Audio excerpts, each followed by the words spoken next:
Welcome to the Last American Vagabond. I got Derrick Broze joining today to give us the recap on week 2, the completion of week 2 in regard to the fluoride trial and kind of some of the different important points throughout this trial so far and his take on where this seems to be going. And, the hopeful notes overall, as I was mentioning on the last show, wherever this goes that we will discuss today. And now we're also going to talk about a few other important things coming in the future and really just why this is such an important conversation to be having in this moment, really more than just even fluoride in general. So thank you, Derrick, for joining. How are you, brother? I'm doing great. Just literally got home about 2 nights ago from San Francisco. So happy to be back home and happy to have contributed to this story. Yeah, absolutely, man. I mean, that's a big shout out to you and all the effort you put into this. And there are some other people out there who were covering it and who have now started to cover it because it's becoming more prominent. And I argue that's largely due to people like yourself who have made this a story that it deserves to be. So thank you for all that work. Right out of the gate. Oh, sorry, go ahead. I was going to say, absolutely. It feels good to see more people picking it up and running with the story now that they realize how important it is. Yeah, you'd think they would be able to see beforehand. It's such a monumentally gigantic story that no one seems to talk about. It kind of blows my mind. Even if you argue that it's not what we're told. I mean, we're talking about something being debated at the highest level that is in our water supply that at least one side is saying is dangerous. It's like you'd think that would just be at a default a big story, and I think we know kind of why it's not in certain circles. But I wanted to start out today in general, just giving a huge shout out to all the amazing support we've seen through this. And as you know, this is something that Derrick has really been championing. But from the Last American Vagabond side of this, I don't know if I would have even been covering this as much if Derrick wasn't the one really kind of spearheading this. And I just want to give a shout out to both the conscious resistance side of this audience, the T-Lab side, the overlap, for continuing to donate and support what we're doing here. And, it's important. We were talking about this before, why it's important for everyone to understand, I think you guys know that, especially when it comes to Derrick, myself, T-Lab, the conscious resistance, and our overlapping work, that we're not doing this for the money, right? We're not in this to make profit. I mean, I think anyone that thinks you can step into this field itself and be profitable, it's kind of a funny joke amongst us to know how impossible that seems to be. But that it's something that it takes a lot of time and a lot of effort and a lot of resources to do the work, especially the way that we want to do it. And I just think it's important for people to know, that, like, for instance, it ultimately ended up, and I'll let Derrick speak on this in general, being about a little over $4,000 all said and done for sending him there, for the hotels, for everything, the food, everything. And that's on a skimping, pinching pennies budget. And it just goes to show you the kind of difficulty in the independent media trying to do the kind of work that we need to do to battle against the corporate media with endless resources while getting pushback from people, whether dishonestly or not, from within essentially the independent side of this, as if we shouldn't be, asking for support and so on. And on that same note, by the way, before I let Derrick talk about the ins and outs of this, many don't know that the Arna Burkhart interview that we put forward, that was the T-Lab project entirely took a little over, actually, I think close to $4,500 all said and done just to execute that. And we don't talk about this stuff. It's not something we usually kind of air out there, but it's important for people to see how much it really takes to accomplish this and how little we end up having to deal with in regard to, how much suppression and censorship and all that happens. And so just important to understand the difficulties and why we actually need your support, So I'll let you speak on that, Derrick, on the trials and tribulations of trying to make that work on a lower budget. Yeah, absolutely. I mean, I'll just echo what you said, Ryan. Thanks to everybody from the T-Lab audience and from the Conscious Resistance audience, or just anybody who in general heard about this because you care about the fluoride issue and decided to donate. We do appreciate that. I think it, as you said, Ryan, it came over just about $4,600. And then, of course, there's processing fees and stuff like that. But on a whole, I did publish yesterday just around my website, and just in the interest of transparency, it cost me about $3,800 something. I don't remember the exact number off the top of my head, but about $3,800 for me to be in San Francisco I was there for 15 full days and then a night. And that, cost included a round trip flight coming from Mexico, where I live most of the time, there and back, getting a hotel for the duration of the event. And the hotel, in case you're curious, wasn't, the 5-star hotel or anything like that. It was a nice enough place that kept me safe and comfortable. But the reason I chose the one I did was because it was a 3-minute walk from the courthouse. So I could move very quick and easy out of the court every day and report on this. But even with that, the hotel still cost in the range of $1,500 for that cost. So between that, the other costs were catching some Ubers to go meet up with the scientist, catching an Uber from the airport and back and forth. And then the rest was just food. So I just share that just as Ryan was saying, so you guys are aware out there, the actual cost that goes into it, that is just covering the cost. And of course, I'm grateful for that. That is just covering the cost of me actually physically being there, eating, traveling.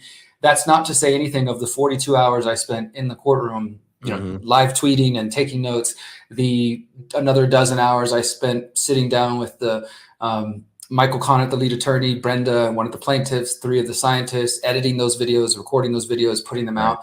And I just share that just for the awareness sake, because me and Ryan were having this conversation before, that a lot of people I think don't really understand that journalism has always struggled for money. True investigative journalism is always very scarce. And, it's the model that we've all grown up with was either there's newspapers there's ads in the newspapers you're reading or the magazines you're reading, or of course in the internet age, there's all these ugly Google ads all over the websites. And none of us really like that. None of us have ever really enjoyed that. But in the past, that is one of the ways that independent media paid themselves and paid their writers. Of course, that's become more difficult with the censorship.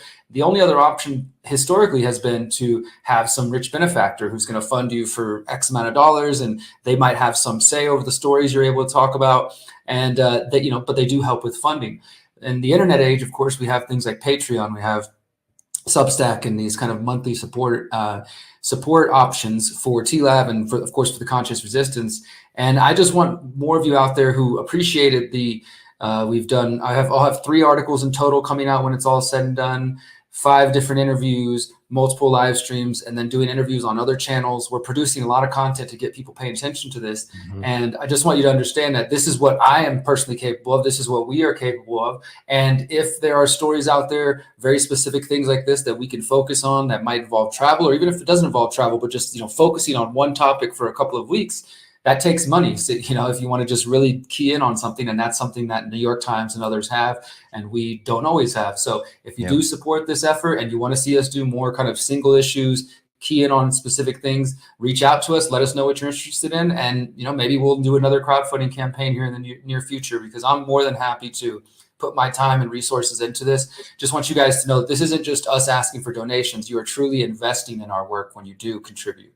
Right. And exactly. And also know too, that as we were also saying before, is, we would do this anyway. Like, we want to do this. We believe in this, where it's not just a job for us, but at the same time, it does take, the resources. And I think that's something that most people tend to not really fully grasp, the depth of it and how much it actually goes into it. But yeah, again, the support was overwhelming, and, we do want to see more and more of this continuing, and it will continue to be stifled. That's one of the important things, is we're more and more seeing the kind of financial censorship that I think is only going to get increasingly worse around topics just like this. And that's the crazier thing about this, to bring it into fluoride, is that this is just one of these topics. We've talked about this quite a bit in the medical freedom side, the endocrine disrupting chemicals, which overlaps here, and how many of these topics are actually out there, and every one of them have their own lobbying group and government efforts to try to maintain it. It's such an alarming picture to realize how many different ways your government is fighting to keep you unhealthy. It's, the whole point of what we're doing. So scary stuff. Yeah, right.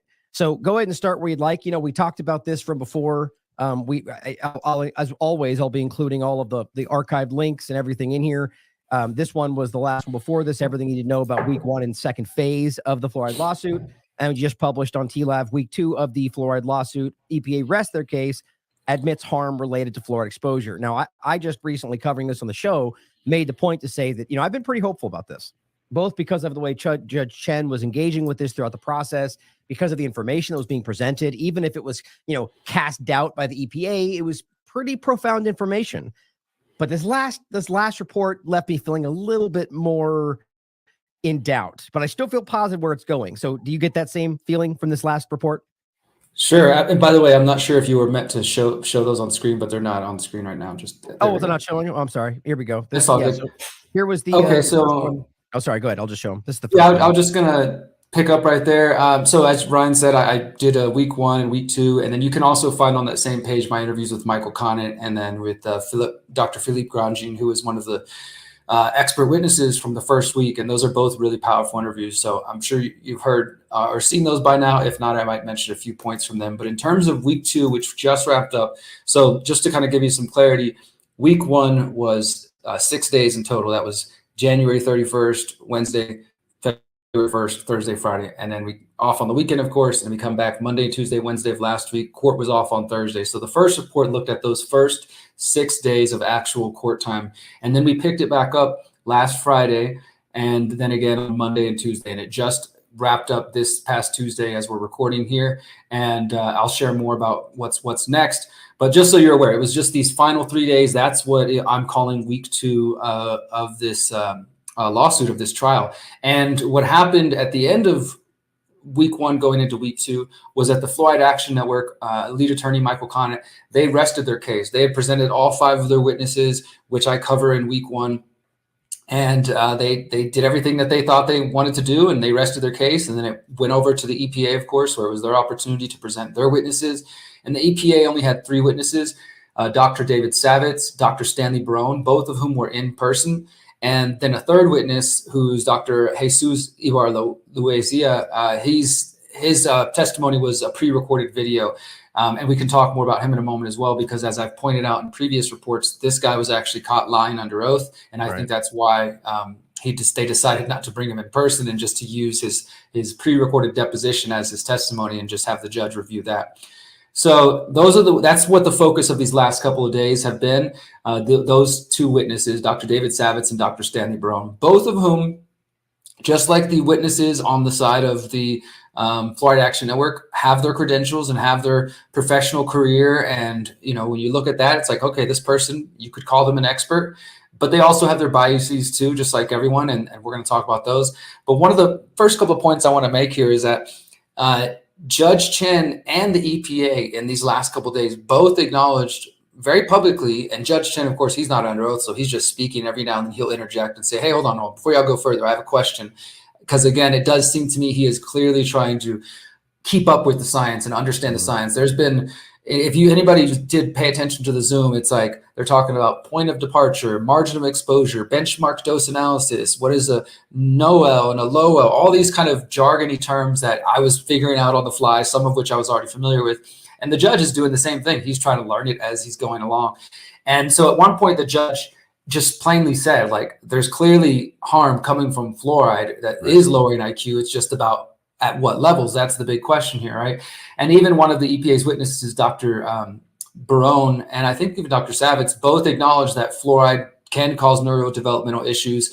But the reason I want to just kind of highlight that and say that that's important alone, and that that's another kind of historic, unprecedented moment that has come because of the work of the Fluoride Action Network in this lawsuit, is prior to this, I don't think you can find a single EPA document anywhere that will actually acknowledge and admit what they said in court this week, that fluoride is a neurotoxin. It's just now they've kind of pivoted their position. And this is, of course, how conspiracies tend to work. No, that's not happening. You guys are crazy. Okay, maybe it's happening, but not in the way you guys say it is. Okay, it is happening, but it's good for you. And then the final, like, just sort of acceptance, and then, never sorry guys for calling you crazy. That's where it kind of seems. We're sort of in the middle of that stage where now there's an acknowledgement, because the evidence is overwhelming, that fluoride is a neurotoxin at some level. But that's what quite a few of the back and forth between the judge with both witnesses was around the judge trying to get some clarity about when does this association with fluoride and exposure and lower IQ start. A couple of points on that. The currently allowable levels in the United States are 0.7 milligrams per liter. That is what the CDC recommends. And so most cities are at that level. And I should, note that was actually lowered from 1 milligram about a decade ago. I remember reporting on this when the U.S. Health and Human Services actually recommended they lower the dose. So then they did that, which kind of once again shows you that they've been kind of slowly acknowledging that it's not good and lowering the dose. And then here we are. But of course, they never put out a public statement saying that. They just quietly lower the amount. But this is what the judge has been trying to figure out. When does that association start? Okay, you're saying there's studies that clearly show harm at and around 1.5 milligrams per liter and 2 milligrams per liter and above. There's clear harm. There's clear examples of that. The EPA, though, is arguing that it's only at those higher levels, and thus you shouldn't draw any conclusions related to the current 0.7 milligrams per liter that's actually allowed in the water. Whereas Michael Connett and the Fluoride Action Network have been using the EPA's own expert witnesses in their own testimony, including Dr. Barone and Dr. Savitz, both of whom have worked very closely on this topic recently. They're not like kind of fluoride experts per se, but Dr. Barone is a risk assessment scientist, and he's considered an expert. And Dr. Savitz is an epidemiologist who also was part of the National Academy of Sciences, Environment and Medicine, which reviewed the national toxicology program that we have been reporting on for years was blocked. Mm-hmm. So both of these men do have some kind of role in the recent study of fluoride, but they are still trying to downplay the results and say it's only at the super high levels. And meanwhile, the judge has been trying to kind of parse out, okay, but at what point, would you make a judgment? He even asked Dr. Savitz at one point, and he's like, I don't know how to just give you an arbitrary number of, how to weigh the evidence or whatever. But of course, his whole job was just to paint doubt in the judge's mind. Right. And at one point, the judge asked Dr. Savitz, he said, do you agree with the conclusion that there's evidence of harm from fluoride around 1.5 milligrams per liter of fluoridated water? Savitz said that he would place the emphasis on 1 to 2 milligrams per liter, and he called for more studies. So again, he didn't want to give the judge a clear yes. And the reason, I'll pause there for a moment before we go further, just the reason I think that is important to note, and I might have mentioned this in our previous discussion, but a lot of the arguments and the witness testimony has centered around what's called the uncertainty factor. And so you guys got to remember that this lawsuit was filed under the Toxic Substance Control Act, which says that the EPA, that citizens are allowed to petition the EPA and present harm if they believe there's harm from different toxins. And if they can prove that, the EPA then has like a list of different steps it's supposed to take, including banning things, regulating them, et cetera. Mm-hmm. And in that process, in the EPA's own documents, according to their own experts, in the way that they have done all of these previous risk assessments, they apply an uncertainty factor of 10. And so what that means is, let's say that the judge was able to concretely say, okay, everything's fine before you get to 1.5, which I don't think is the case, but let's just go with the government's argument. And let's say it doesn't even start till 1.5. Like there's no harm, nothing at all, no impact until you get to that level, which doesn't make any sense. That's not really how toxins work. Right, It's not how lead works. We found out with lead that there's no safe amount at all. Like you get lead in your body, it's bad for you. And I think that's what it is with fluoride. But nevertheless, they are arguing that it's only at these higher amounts. So let's say it was 1.5. Typically, the EPA would then apply an uncertainty factor of 10. So if they are finding harm at 1.5, they would still consider kind of who's going to be impacted in this uncertainty factor of 10 on both sides. So let's say, for example, you're somebody with kidney issues and you're not being exposed to fluoride at 1.5 where they claim it's dangerous, but they would still consider the fact that if you've got kidney problems, your body's not going to be able to detox things as easy as the average person. So you're supposed to use that uncertainty factor to consider and to kind of bring in the most vulnerable populations. That's what it's really about. And that's what the EPA has done in every other area. So even if there's not, which I don't think this is the case, but even if there's not clear, conclusive evidence of harm up until you get to that 1.5 to 2 milligram levels, which is what the government wants to focus on, using their own strategies, their own practices from the past, they would apply this uncertainty factor, and fluoride at its current levels, at the very least, would be lowered, if not just outright banned, in the interest of, let's say the uncertainty factor, just erring on the side of caution, these kind of things that we've typically seen when it comes to hazards like this. Which is supposed to be their mandate, right? I mean, that's the whole ridiculous part about what these groups do. It's not, erring on the side of profitability, right? You're erring on the side of caution. That's never what these are. And this is one of the interesting parts about this, why early on, weirdly enough, overlap with like the political side of this. They didn't want to include or allow the discussion around, as you pointed out, other sources. Which is just that's one of the earliest reasons I felt like this wasn't going to be honest, because anybody can tell that that's a valid point for this exact reason. I even argue that's one of the reasons why the uncertainty factor exists, because they know that, because whether you have a reason to be more susceptible or not, that, well, you might gain it from this source or that source, and that would tip you over there. So you give a buffer zone, and so it's obvious that your toothpaste and the water you're drinking and the shower and drinks. And it's endless. And so clearly it goes over that. And to your other point, I think that's the obvious reality. And the game that gets played with this term, and I know the terms are different in certain states or over the years, but generally accepted as safe, or gas is one that's commonly used, where they act like, it's generally like, meaning there is some level of harm, but they argue that it's necessary for this, or past this level, it's not super harmful. And so the bottom line is, You can't pretend it's like all of a sudden 0.1 forward, it just becomes harmful. The point is they're arguing that past that point is when they deem it to be harmful enough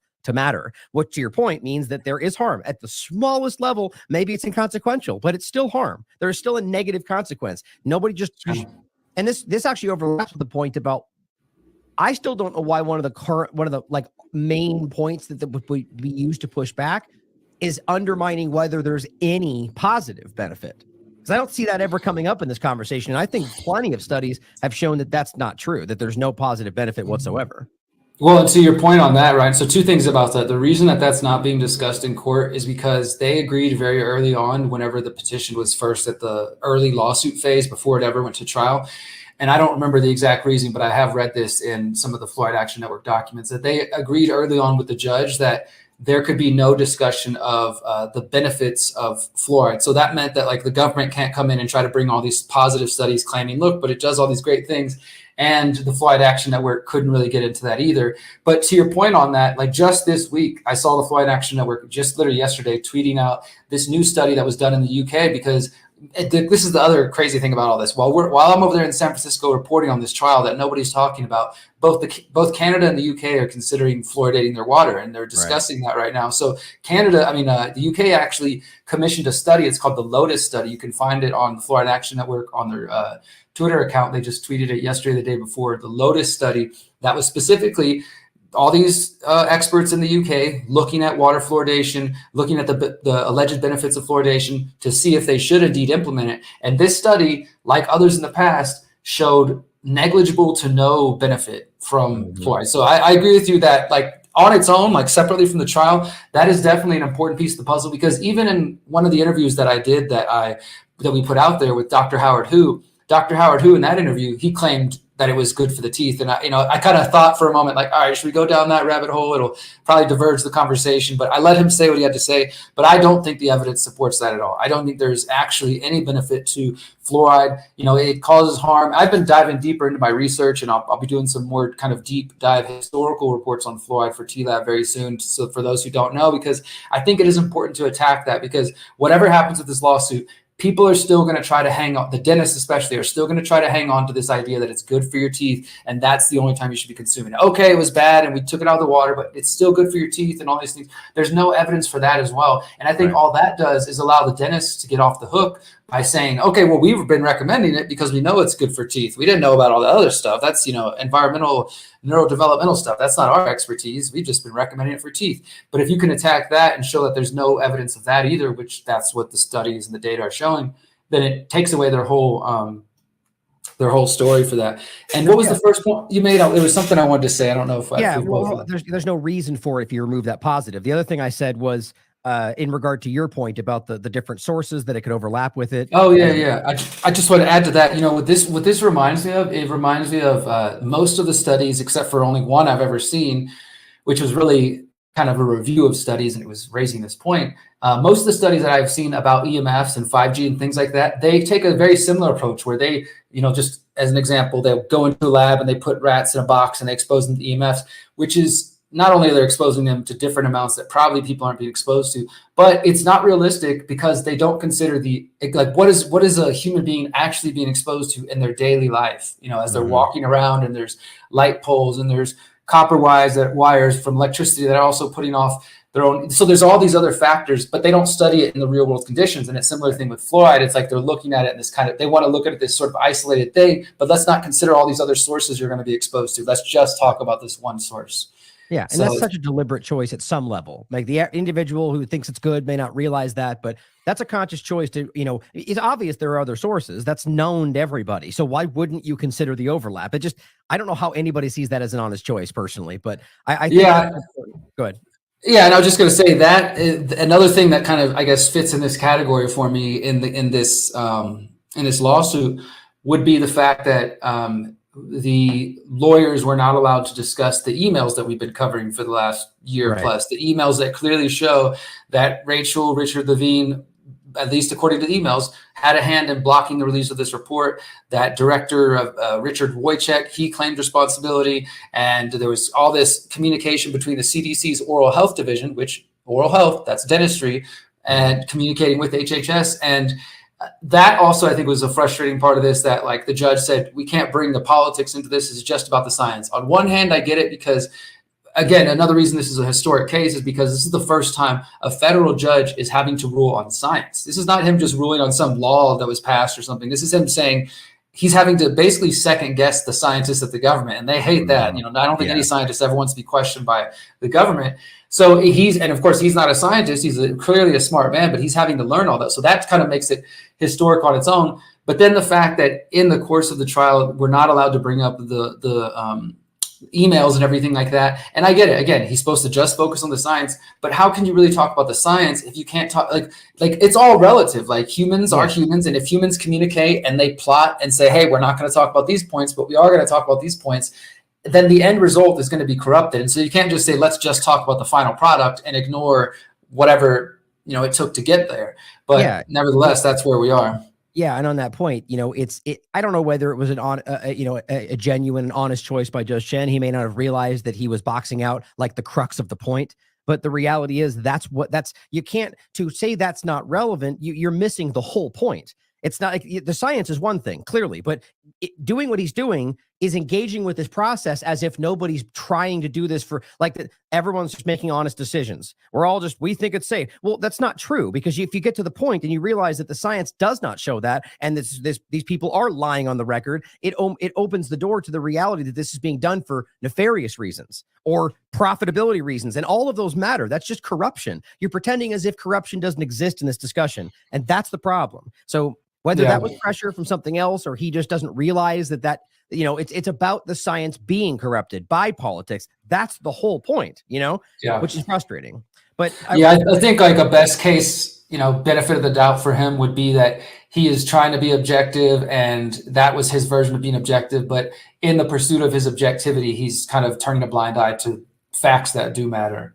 Yeah, exactly. Or just, you know, dynamics that are the foundation of what's actually happening, you know, and it's the manipulation. But on that same note, then let's go to the scientist who was caught lying, but also one of the back and forth I thought was really important in the actual in the trial itself, where he was discussing about both that. Well, go ahead and start with that, actually, the lie about the information, but also the way he was engaged with the amount and the danger, and about how he kind of didn't want to respond to it, like the way he kind of waffled about responding to that question.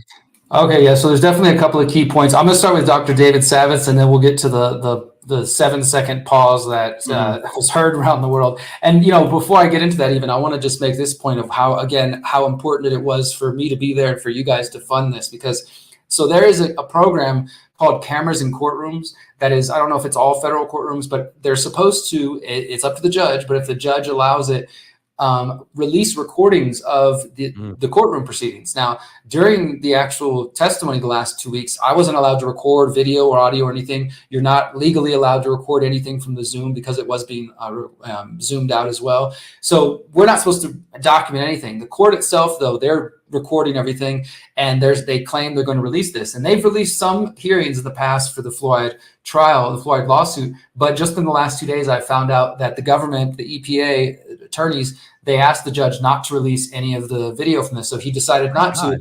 So unfortunately, the moment we're going to describe in a couple of moments, which would have been amazing to actually have on film, to see this scientist frozen and in shock and not sure how to answer. Because of that, that means the interviews I conducted, the live tweeting I did, and basically the court transcripts are pretty much the only record of what actually took place, because they're not going to release any of the videos, unfortunately. So just another reason why it's important for us to be there. Yeah, exactly. Before you jump into it, can we just acknowledge for a minute why there's no logical reason for the EPA to step in? It's just one of a long string of actions that show an active cover-up. Like, why would they want to stop you from seeing the back and forth within the trial? Like, do you have any logical reason why that might be, other than to cover up what was said that they don't want people to see?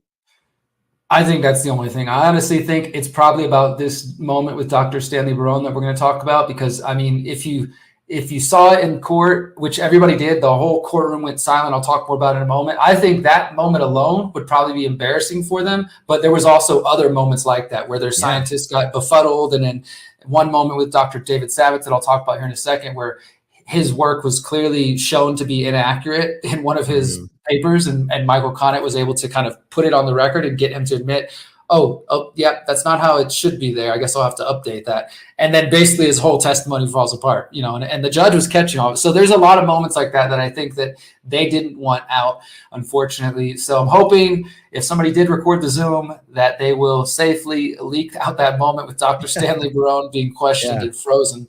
But let me go ahead and jump in here. So Dr. David Savitz, again, he's a professor of epidemiology at Brown University School of Public Health. He was an editor at the American Journal of Epidemiology, a member of Epidemiology and Disease Control Study, a section of the National Institutes of Health. So, deeply involved in government and academia. So again, his discussion largely centered around this 1.5 milligrams per liter. And again, where does the harm start? Where does the exposure start? And I will also say that Dr. Savitz and Dr. Barone clearly were trained well. They know what they're doing. And their job was just to kind of try to just confuse the judge, make things seem less certain than they actually are, and so that he doesn't feel safe making a ruling to ban fluoride. I mean, that's basically what their whole thing is to do. And every time Michael Connett with the Fluoride Action Network asked them a question, of course, they're being coached to not answer things that will make them look bad. They were definitely very good at that. They were definitely very good at not answering directly, giving long-winded circular answers, non-answers, yes, but this, and caveats. And I mean, it was 3 days of that, basically. Can I ask you a question really quickly before you get into it? So just so I'm not just in case I'm missing something. So if you're saying it's about them trying to put doubt in his mind that it's not safe to remove fluoride, if this is only about dental health or really just about white teeth, am I missing something? Like, what is the argument for why it's even questionable to remove this? Like the idea being that he's worried to hurt somebody by removing this, or it's going to be counter to some large. I just am at a loss for why, or even if it is exactly what they say it is, why white teeth is something we should be that concerned about. Well, I think in the case of Dr. Savitz, and I believe I wrote this in here, that there was a couple of moments where Michael Connett clearly made it clear to the court that Savitz has taken millions of dollars in grants from pro-fluoridation forces. So, I mean, I think he knows it's one of those cases, and I think it just might be that simple. He knows who's buttering his bread, as people like to say. He knows where the cash is coming from. And I'll get to that in just a moment. But so again, this discussion, the judge asked Savitz, he said, do you have any particular criticism regarding the NTP's data? Remember, this is the NTP's data that said that there is an association with fluoride exposure and lower IQ in children. This is the report that was blocked from release by elements of the U.S. government. He asked him directly, do you have a criticism of that regarding the impacts above 1.5 milligrams per liter? Savitz said, quote, there appears that there is an association of higher fluoride exposure and lower IQ. So he acknowledged it. And he said that he was critical of some of the conclusions drawn by the NTP, but he was also very careful. He didn't directly attack them and say it was wrong. This is what I mean by he was trying to sort of have it both ways. Yes, these are respected, great scientists, and the NTP is a wonderful organization. And yeah, it looks like what they're saying is right, but I don't agree with the conclusions. The data seems to be right, but I don't agree with the conclusions they drew. I would have not been as strong in my wording and things like that. The EPA attempted to show the court that the NTP monograph, basically that it didn't look at enough studies that were under that 1.5 milligrams per liter. And so essentially saying to the judge, this isn't relevant. All these studies, which is not true, all of them weren't focused on that. And that's kind of what's weird about the courtroom, man. When you could listen to one side and you're like, wow, they're doing a really good job. There was times in the government, I'm like, oh my God, they are definitely making the other side, the Fluoride Action Network witnesses, stumble a little bit. They're doing some good job here. And then the other side comes, and if the other side's good, they make you doubt everything that you just heard. It's so you have to be able to go back and forth and suss out, okay, well, he said this over here, and now he's saying this here. And they just caught him up in a lie. There was a lot of that. But as I mentioned, I've always felt in a courtroom in general that it's the person who speaks last has if you're good at your job, and they're both, the person who speaks last has a huge benefit. I've always thought that. Oh yeah, when you're on the cross-examination and they do the redirect, that's when you have the opportunity to come back and pick at all the little things that they just put out there. So Dr. Savitz, as I mentioned, is a member of the National Academy of Sciences.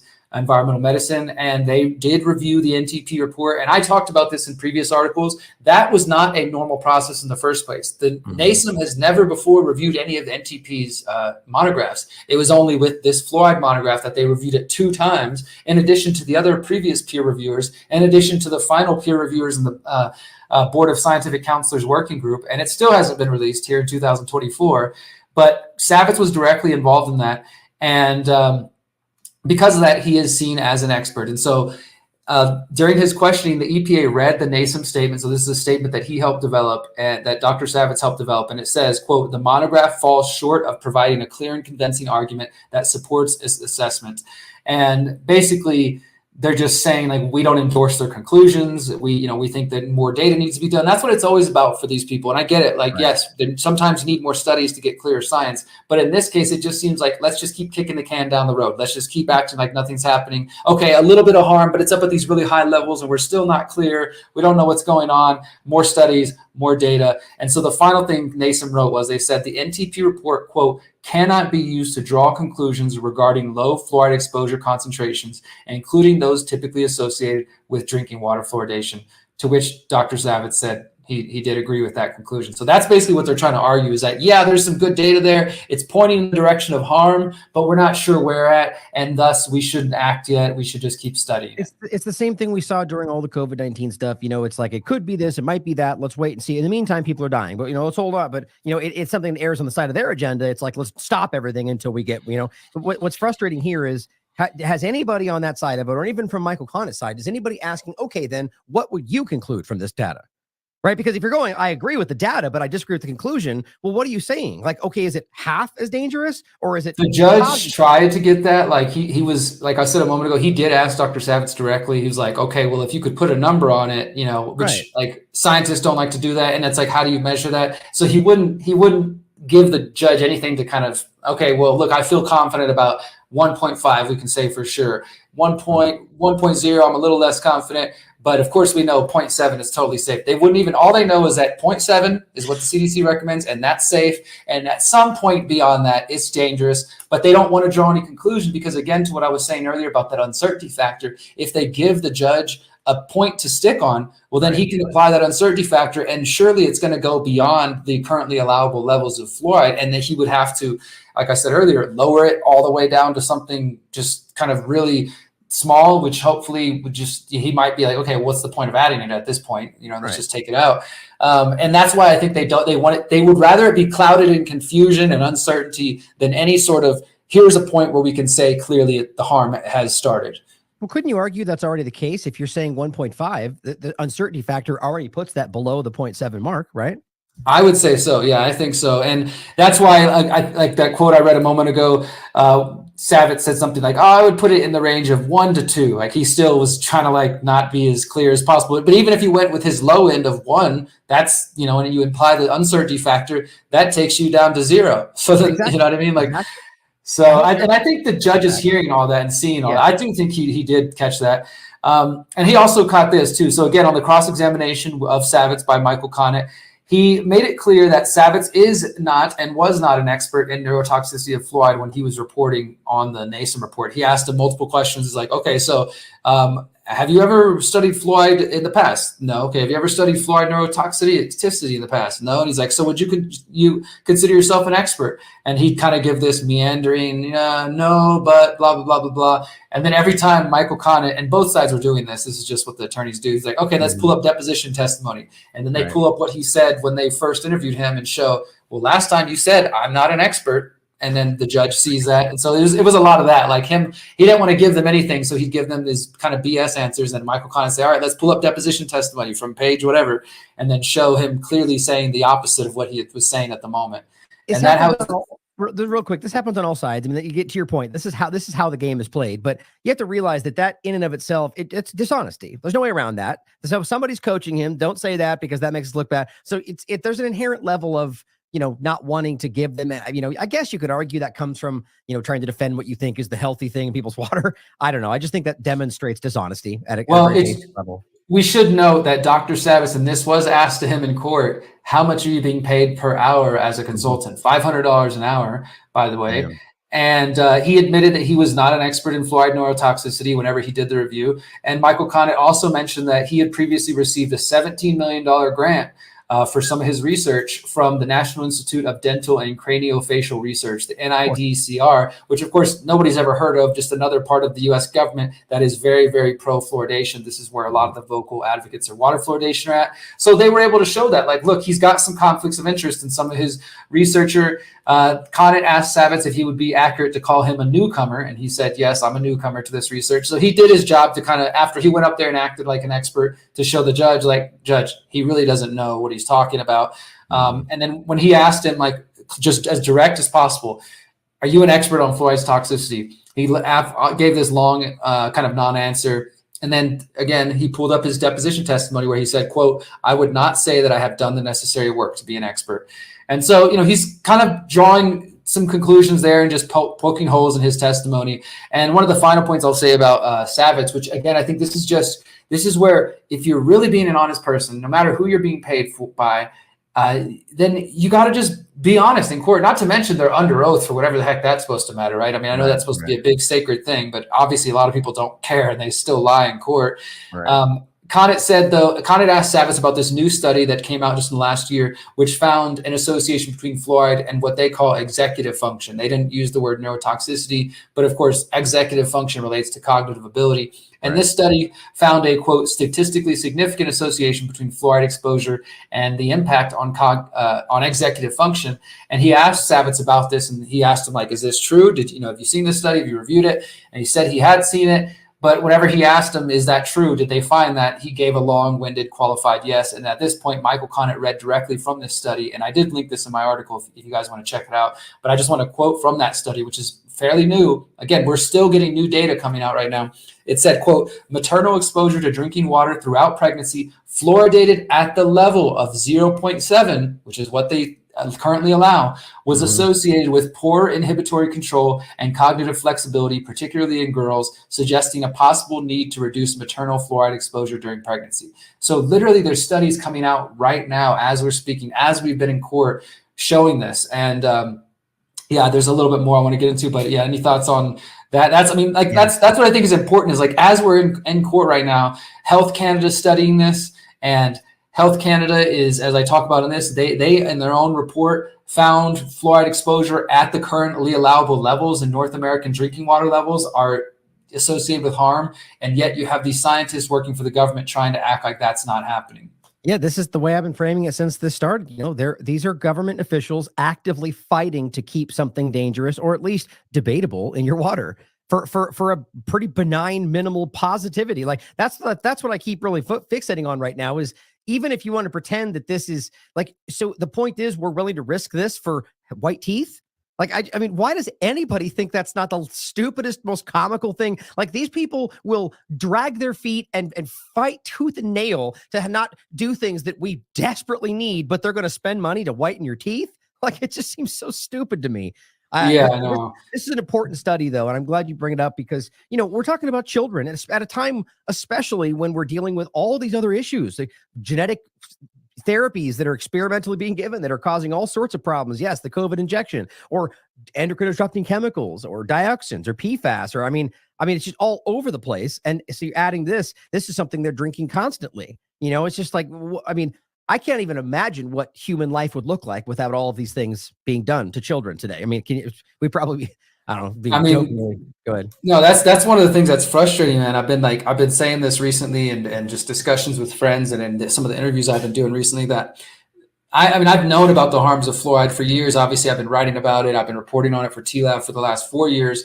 And I think my first article on fluoride was back in 2012. So I've been aware of this stuff for years, but even just coming to the trial and the lawsuit and hearing it in person, talking to the scientists themselves, not just taking, the government's word for it, it has kind of reinvigorated in me a desire to, obviously we're trying to get this information out because it's so important. Right now, while the judge is still trying to make his decision, he's trying to be objective as possible. Millions, if not billions, of mothers are consuming fluoridated water right now. Kids are consuming it. Kids are drinking it. And yeah, we will never truly know the impacts of that. I mean, we'll never know if us as adults now, did we lose a couple of IQ points along the way? According to Dr. Grandjean, I mean, it's a pretty stark like you drink a few liters of fluoride, that builds up in your bones, that impacts your IQ. I mean, it's going to have some real world impact. So we have to wonder about that, especially again, if you grew up drinking fluoridated water, showering it, consuming it, drinking processed foods and all these sort of things, eating processed foods, drinking soda.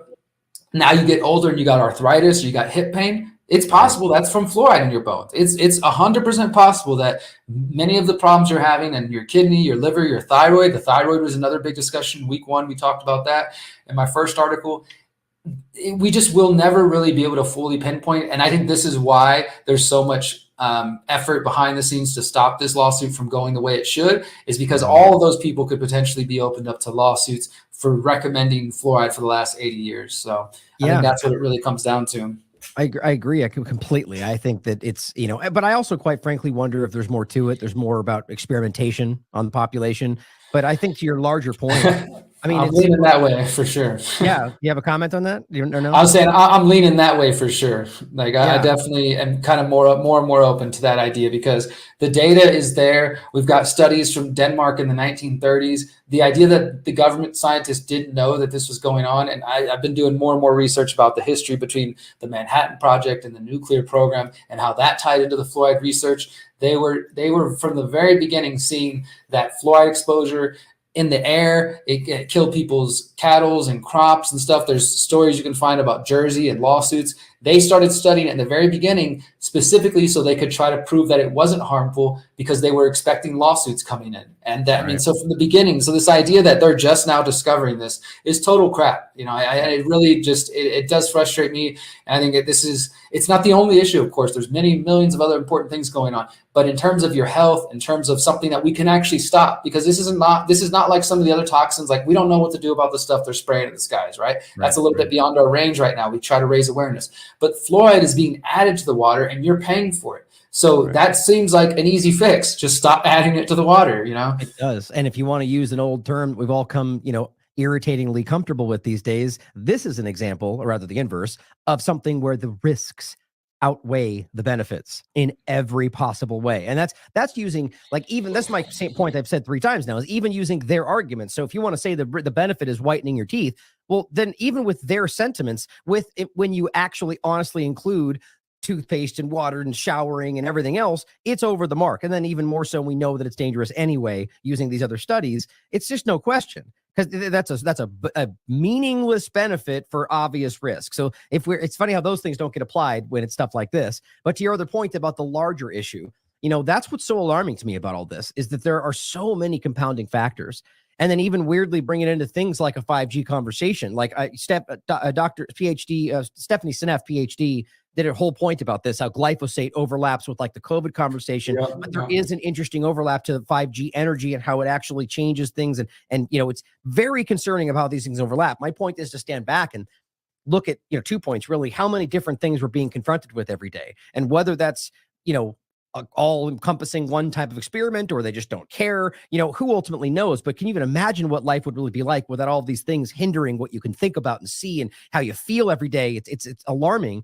But then the other point too is just, what is actually happening with all of this, and why is it being done in a way that, answering the very question, it's so ubiquitous, sort of like my conversation about East Palestine, right? That if you make it as ubiquitous as possible, spread it out as far as you can, at some point you can go, well, good luck proving that was me, right? Like, it's everywhere. There's a background area. So right now, all of a sudden you prove fluoride is dangerous. Well, they're like, well, yeah, prove that it's just fluoride. This is suddenly where they go, oh, well, we have this in the water too. How do you know it's not, if they're both, so it's an interesting thing to think about how perfectly it's been set up to, even if they're caught, sort of, avoid accountability. It's just absolutely.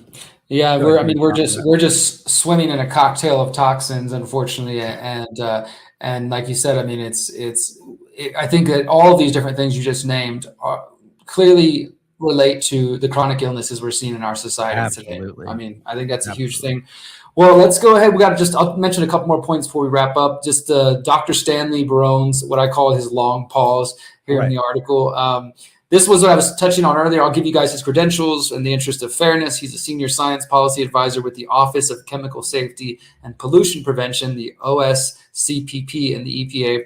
He was also, and this is again why they brought him in as an alleged expert, he was one of the the risk assessment scientist who was part of the EPA, and he conducted the first 10 risk assessments under TSCA that the EPA had ever done. So he saw, the whole process, what it's supposed to look like.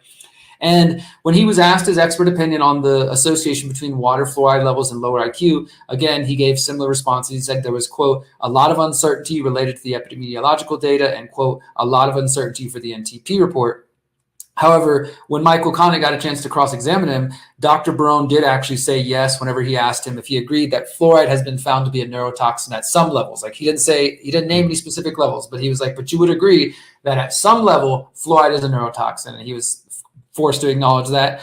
And when he asked him, as you were mentioning earlier, Ryan, about specific levels in the water, he was like, he wouldn't really give a strong conclusion. And so the back and forth that I noted was Michael Conant said, you agree that there's an association of neurotoxicity with water fluoridation above levels of 2 milligrams per liter. He said, at some level above 2, yes. And again, this is where the debate remains of like what level below that is the harm happening. But probably the strongest moment of the entire last day, which was Tuesday, Conant is just kind of drilling in on his cross-examination, going back and forth to Broze. And at one point, there was conversation about the kidneys. And as you guys know, the kidneys, they excrete all kinds of toxins. They secrete toxins out of the body. And so Conant started asking Broze about this and about the idea that women or just people in general, but obviously this is largely focused on prenatal, so pregnant mothers who have kidney issues as well, that they won't be able to excrete the toxins like fluoride as easily, and thus their kidneys could become oversaturated with fluoride, basically. And he asked him, he said, you testified earlier today that there may be oversaturation going on in the kidney at the 95th percentile level in fluoridated areas. Do you feel comfortable as a risk assessor exposing pregnant women to a level of fluoride that is so high that the kidney is oversaturated? And this is where I was saying he literally just sat on the witness stand and kind of stared into space for, I mean, I would say a good 5 to 7 seconds passed before he finally kind of snapped to and gave this kind of long rambling answer and didn't want to answer. And in the end, he basically said, my opinion is not germane to this discussion, which just basically means it's not relevant, which it's like you're on the witness stand as an expert risk assessor scientist, and it's not relevant, your opinion on whether or not pregnant mothers' kidneys being oversaturated with fluoride is a problem. So that was a big moment because the EPA even tried to object to that line of questioning. They did object, but Judge Chen overruled it and allowed it to go forward. And he wanted to hear the answer, obviously. And that was just like everybody in the room who was kind of paying attention looked at each other like, oh my God, that was a big moment. And like I said, unfortunately, it doesn't appear like we're going to get that on video. Well, this is an important, I think, big shout out to Conant in that very, very, very well crafted, because if you think about the question, what he's saying, first of all, the setup is that, because a woman is pregnant, their kidneys are more susceptible. Right. And so it's like, so his argument is that points, like whatever level they're more susceptible. And the argument due to the study is that level, because they're more susceptible, it becomes oversaturated. Not to say that that's dangerous, but that's just kind of the static, whatever. The point is he framed the question in a way to say, knowing that it's so high that it's oversaturated, it's like it put him in a spot where he's like, oh shoot, I can't say yes because that's admitting that this is so high that it's, and then if it's oversaturated, it's dangerous. But you put him in a spot where basically Conant skillfully, artfully, without even the answer, exposed that these people are trapping themselves with their own logic. Right? You're in a situation where it was brilliantly done. Well done. Yeah, I mean, and so I think that whether it was answered or not, put that out there on the record. Well done on that. And I hope Judge Chen, this is my point about whether, if he's an honest person, you would pick up on that, right? You would recognize there's already a kind of a gaping hole in that narrative to where there's a circumstance where pregnant women are being hurt already based on the narrative, which I think we all know it's everybody, but yeah, well done. I think that's a huge shout out to them and his work. And in general, by the way, he's been doing, and your interview with him was actually, he said a lot of important things there. So I'm glad he's the one kind of spearheading this. Yeah, absolutely. And I will just kind of say on that sort of side note, I got to spend a little bit of time with Michael Conant over the last 2 weeks, and he's definitely a brilliant guy. We're lucky to have him leading the charge on this. He's been investigating fluoride for 20 years now. His father and mother started Fluoride Action Network, and they've been, their whole family are really, I think, heroes in this fight. And they've collected the world's largest database on fluoride studies. So, I mean, it's quite helpful if you need that data. The last point I really want to mention here is, Well, just two quick points. This one I think is important in terms of new breaking studies that I was just talking about a moment ago. This relates to Health Canada. So as I mentioned, the UK and Canada are both currently considering fluoridating their water for their populations. There's only a small percentage of Canada that is fluoridated in a few major cities, but for the most part, it's not as prevalent, nowhere as prevalent as the US is. So this was kind of a point of contention because the study literally got published last week as the trial was going on. Like they knew about it. Of course, the study had been going on for a while, but it didn't get fully published till the middle of the trial. And Michael Conant wanted to submit it into evidence, or at least some information about it. And, so let me kind of paint this picture. Health Canada, which is the health agency, public health agency of the Canadian government, they hired a company called Risk Sciences International to actually do a review of all the different data and present that information to them. And they did that, but Health Canada chose not to publish the study that Risk Sciences International concluded. And we suspect it because they didn't like their conclusions, which say that, as I'll read here in a moment, that even at the North American drinking water levels, there's harm. Instead of publishing the study, what Health Canada did is they convened last June 2023 what they called the Expert Panel Meeting on the Health Effects of Fluoride in Drinking Water. And this panel included Dr. David Savitz, who we know is a pro-fluoridation scientist who's here as an expert for the EPA, but also it included other members of the panel, as Michael Conant pointed out when he was cross-examining David Savitz, that there was a Dr. Stephen Levy who has a background in dentistry. He's a well-known champion of fluoride. There's several other people on this expert panel who are pro-fluoridation activists or advocates, you could say. And Dr. Savitz claimed, he's like, I don't know what other work other people have done. I didn't know there was pro-fluoridation people. I just got asked to be on this panel.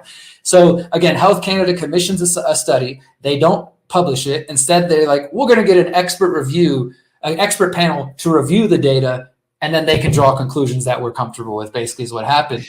But the actual scientists who were involved with the Risk Sciences International, they did publish their study. And I need to go back and link it. I'll go ahead and do that after we finish here, link it in the article so you guys can find it, because that study was published. So again, to make it clear, Canadian government hires a company. They choose not to publish it, but the scientists themselves did publish it. And in their own words, those scientists say that, quote, the evidence supports the conclusion that fluoride exposure reduces IQ levels in children at concentrations close to those seen at North American drinking water level. And they also acknowledge that there was uncertainty about where the exact concentration, at which exact concentration harm begins. But the point is, this is another study that literally just came out showing that what the government is trying to argue, that we can't figure out where harm starts, that it's affecting people at the levels that they're currently allowing. Instead of publishing that, the Canadian government says, okay, let's get together our own expert review group and we'll put out our own paper and draw conclusions from that. So it was interesting that you have these two competing papers. So the EPA wanted the expert panel to be submitted to evidence, and the judge allowed that. And then Conant wanted the abstract from the actual study to be allowed as evidence, and they both were allowed. But it was a point of contention there. Well, to really understand it, that's so ridiculous. I mean, this is a perfect analogy for, just a representation of what is going on today. In both cases, you have government funded research that they don't like the outcome, so they kind of just kick it to the side. And the Canada part is the most hilarious, because what they're talking about is, so, these are all the same people screaming, trust the science, right? So they conduct a scientific research with people they choose, and they don't like the outcome. So instead of publishing it regardless, which is what you should do, science, right? Trust the science. You find people who have a vested interest in one side of the argument and get them to pick it apart and give their theories about it and then present that. Like, I mean, that should be laughed out of town. Like, that's what, their theories and opinions they should be considered. But it's scientific research done by their own choosing versus people. That's dishonest. Am I wrong? That's not even debatable. That's a dishonest tactic to trying to lean it. Well, like if you were going to do it an honest way, you'd pick groups on one side and groups on the other, both of which had, people that were pro and who were against, and have both of them do that. And then but even then that would be stupid if you have the study you picked in the first place. I think everybody who's honest can see that this is manipulative, right? And I think that's why this work is so important. For whatever reason, people are starting to push back from within certain circles that usually didn't, and a lot of conversations today. So I am feeling hopeful, I have to admit, about where this goes. There's a little bit more doubt for me based on a couple of different things, but overall, man, I really feel good about where this is going. And with the work you've been doing, people are seeing this. Thank you, brother. I appreciate that. I'll just make one last point on there. And well, and just to back up what you were saying, I mean, that's why I wanted to include that, especially in the article. With 9 days of testimony, guys, 43 hours in the courtroom, there's a lot that was said, and I tried to pick the finest points. If you're interested, you can, of course, go read my tweets, and you'll get more of a play-by-play, but I tried to pick just the highlights for everybody who doesn't have 5 hours to read through every court statement. But the one thing I want to end on is, as I mentioned earlier, that there was 3 witnesses by the EPA. 2 of them were in person. The third one was not in person. This is Dr. Jesus Ibarlueza, who is involved in this study in Spain, looking at the Basque region of Spain. And it is his study that controversially found that fluoride exposure actually apparently increases IQ for boys by 15 points or more. And that study, of course, just stands out. Even the judge was just like, this doesn't line up with any of the other data we found. This is going a totally opposite direction. And Conant asked, at one point, he asked Dr. Savitz about the merits of this study, because it was obviously at odds with everything else. And then even Judge Chen kind of got in and was like uncertain about the study. And he asked Savitz about how the conclusions were reached. And he said, quote, "Does this not raise some question about whether there is something wrong with the study? You got this result that seems totally counterintuitive and not consistent with the other literature." And Savitz agreed. He said, absolutely, it raises the question. So the judge is now going to review the testimony of Dr. Ibarlueza privately. Like I said, he's going to watch this video, and presumably he's already done that. And then last thing he told the EPA and the Fluoride Action Network on Tuesday before we adjourned for the day was that he was going to put together a list of questions. He was going to make sure they all had the questions beforehand so they could get prepared. And then this coming Tuesday at 9:30 a.m., I will be live, 9:30 Pacific. I will be live tweeting again, and I will write another follow-up article for the final day of what we hear. But it's going to be questions from the judge, and then EPA closing statements, and then Fluoride Action Network closing statements. And then after that, it's all in the judge's hands, weeks, months, days. We're not sure how long it'll take, but after that, that is whenever he will make the decision. So still got one more day of court that I'll be reporting on remotely. And I'll keep you guys updated with what happens and where this goes. But that's pretty much the bulk of everything that took place in the last 2 weeks. Well, good, man. I'm glad you're doing this. And I think the reporting's been excellent. On note on the last study point you made, the idea that it increases your IQ, it's just so, again, to p hacking and conversations we've already had about how that can be done, just kind of, like Yahtzee style, rolling out the data and kind of just until you get kind of a juxtaposition of information that works for you. And scientists acknowledge this. I mean, I think even Seema Malhotra made a big statement about this during COVID, about how, and this is acknowledged if you actually look, main peer-reviewed journals have made this point, that at any given moment, somewhere like 50% of science published is actually inaccurate. And yet we engage with it otherwise. It's very interesting. And that same point, during COVID, we saw the same COVID delusion. We saw the same conversation. Remember that? Oh, it turns out the COVID injection actually increases how long you live or whatever. It's just like, and you look into it, it's like this ridiculous compilation of things that are completely subjective, and, and it never panned out. Obviously, it's clearly the opposite, and everyone's now seeing that. So it's just an example of how, it doesn't always have to be that person knows they're being dishonest, but I argue at best it must be willful ignorance to kind of not look at why this makes no sense until the judge is like, that doesn't make any sense. And you go, yeah, I guess so. It's like, it's a little, anything can be corrupted. I just think we need to be careful about what we trust today, question everything. But any final comments for upcoming work or anything? Well, I just want to thank everybody who contributed so that I could go out there and spend time out there. It wasn't really a vacation. It was San Francisco, and I'll have, maybe another video about what is true about what you've heard about San Francisco and what I witnessed. There's definitely some truth to what you've heard. I will say that I was right in the heart of it. But in terms of this case, like I said, I'll be reporting next week on the final day. Just keep following my work in TLab if you want to get more of this. And I'm serious too about what I said earlier. If there are stories, just to kind of preview what I have coming up this year, I'm going to be paying attention to the Utah ritual abuse case. There have been some updates on that. It's moving slow, and there's unfortunately probably some corruption going on behind the scenes. Stories like that, I really key in on and zero in on. But if there's other things that Ryan doesn't have time for, or that you guys think that I might be particularly suited for, please feel free to reach out to either of us. And yeah, like I said, I'm open to other crowdfunding journalism. I think this is a key thing. You know what you're donating, and I can promise you articles and videos and interviews and content, you actually get a return on your investment. So I think that's just a fair way to look at that. It's not that we're out here internet begging or just wanting people to take care of us. We're actually trying to produce content of value. And if you find value in it, donate to TLab, donate to the Conscious Resistance, let us know about some other projects and other investigations that we should follow up with. And I'm happy to contribute my skills and my time and energy. Absolutely. And to make it, one more point to that is that what we're talking about there in essence are more, larger new investigation and projects. Because right now you guys are donating a lot of you out there, and that's for what we're doing here. The daily work, the daily wrap up, the articles being written, the research and legwork that goes into all of that. What we're talking about is stuff like this, doing, an independent crowdfunding project to go out and cover some in-depth story, and that's another point we should add too, is that is its own thing.